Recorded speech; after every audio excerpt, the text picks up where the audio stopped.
Hello everybody, tudo bom pessoal? Preparei então aqui um vídeo com uma simples revisão para vocês, né? Bem sucinta sobre o verbo to be, que é o verbo ser e estar. Essas atividades que eu estou colocando aqui nesse canalzinho para vocês verem esse vídeo com essas aulas guiadas, é para auxiliar vocês nas avaliações que vocês vão fazer e também nas atividades que eu estou colocando lá no positivo on, que vocês precisam me entregar, tá bom? Vamos lá então. Aqui temos a definição do verbo to be. Pausem o vídeo, leiam com bastante atenção. Depois nós temos aqui, pessoal, os casos que nós usamos o verbo to be. Para dizer a profissão das pessoas, tá? Como alguns exemplos aqui que eu coloquei. I'm a student, I'm a dentist. Eu sou um dentista. Então, para dizer a nacionalidade, a naturalidade das pessoas e a profissão, nós usamos o verbo to be. Exemplo: Ronaldinho is from Brazil. O Ronaldinho nasceu no Brasil. O Ronaldinho é do Brasil. The bus is yellow. O ônibus é amarelo. I am 25 years old. Eu tenho 25 anos de idade. Então aqui tem alguns exemplos aqui de como que a gente vai usar o verbo to be, tá bom? Pausem o vídeo, leiam as frases com bastante atenção e tomem algumas anotações se necessário. Na forma afirmativa no presente, né, no verbo to be, eu coloquei esse quadro aqui para vocês entenderem de forma bem clara. Existem vários quadros iguais a esse no livro positivo de vocês e vocês também têm outras atividades que eu coloquei. Aqui eu tenho forma afirmativa, a forma contraída e a tradução. I am, I'm, que é eu sou ou eu estou.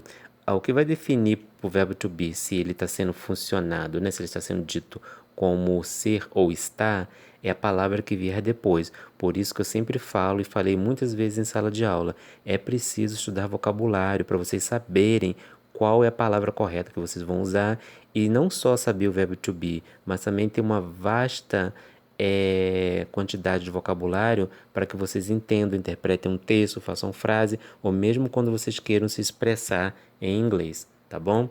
Vamos para o próximo.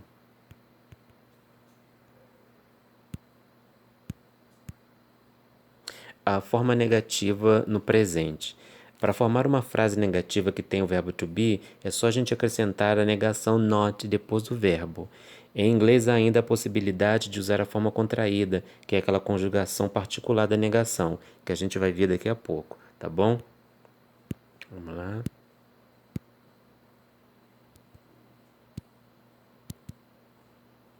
Aqui eu tenho então a forma negativa para vocês, ok? Eu tenho aqui I'm not, que tem como tradução eu não sou ou eu não estou. Lá embaixo tem they are not, they aren't. Eles não estão ou eles não são, ok? Vamos pegar o próximo.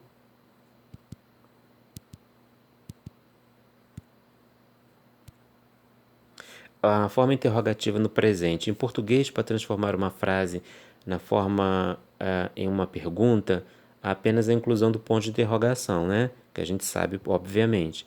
Mas em inglês ocorre uma mudança bem mais diferente do que isso. Em português, a gente só muda a entonação. Em inglês, a gente muda a entonação e também muda a estrutura da frase. Para formar perguntas em inglês com o verbo to be, a gente inverte a posição do pronome sujeito, que é aqueles que você já sabe. I, you, they. A gente muda o lugar, né, desses subjects pronoun com o verbo. E depois adicionamos, obviamente, o ponto de interrogação na frase. Para perguntas, não há uma forma contraída. Aí vocês precisam observar a tabela abaixo. O que é a forma contraída? Aquilo que a gente viu agora há pouco, quando diz I am e depois eu disse I'm. Essas formas contraídas no verbo to be, ela só existe na forma positiva e na forma interrogativa. Ela não tem na forma interrogativa, tá bom? Vamos lá. Ok, próximo.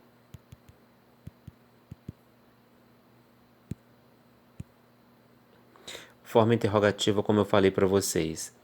Am I? Are you? Is she? Is he? E aqui do lado temos a tradução, tá bom?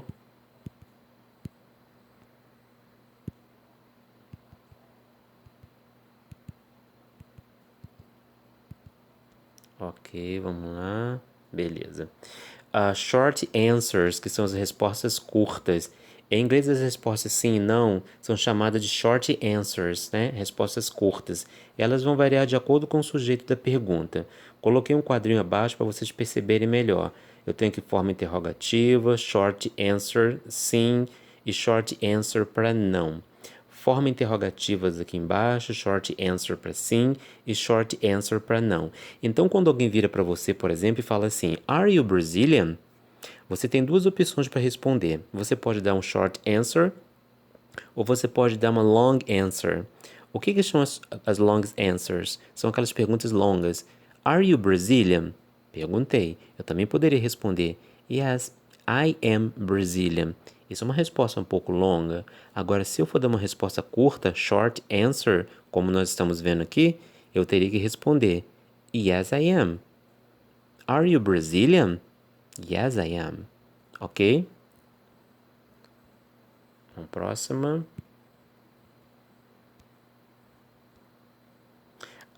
Por que o verbo to be é geralmente o primeiro verbo, gente, que se aprende ao estudar inglês?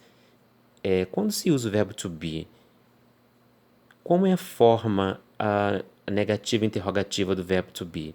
Então, a gente viu aqui agora há pouco um apanhadozinho simples de como que funciona, e eu tenho aqui o seguinte para vocês. Marque a alternativa em que o verbo to be esteja sendo usado de forma correta. Na primeira frase eu tenho Marcus are tired.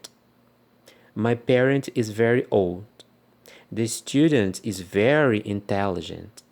Sue and I am cousins. Lembra que eu falei agora há pouco em um dos slides que o verbo que vocês usarem vai depender muito do sujeito? Precisa saber vocabulário, precisa lembrar dessas regrinhas para poder adicionar o sujeito de forma correta. Então, pause um vídeo, por favor, analise essa frase e perceba onde que é que está o erro, tá ok? E vamos consertá-lo, tá certo? Vamos lá. Analisando o sujeito com atenção, não temos como errar o verbo, sempre dessa forma, tá? Observou o sujeito, você vai acertar o verbo. Então nós temos aqui a conjugação do verbo to be, ela depende do sujeito. Assim, analisando o sujeito, saberemos a conjugação do verbo to be que deve ser usada. O sujeito da primeira frase que a gente viu era Marcos, pessoa do sexo masculino que pode ser substituído pelo pronome he. Todo mundo já sabe disso. Então, se eu disser assim, Marcos is a student, eu também poderia dizer he is a student. Não tem prejuízo nenhum, tá certo? Então, o verbo to be que acompanha he é is e não are. Então, aquela frase que a gente viu agora há pouco, ela não é a frase correta, porque eu não posso dizer Marcos are. Eu tenho que dizer Marcos is. O sujeito da segunda frase é my parents, que são os meus pais, que pode ser substituído pelo pronome they, que são eles, ou poderia ser elas, dependendo da frase. Assim, o verbo to be que acompanha they é are e não is. Então, lá na última frase que nós vimos, my parents is, está incorreta, porque deveria ser my parents are.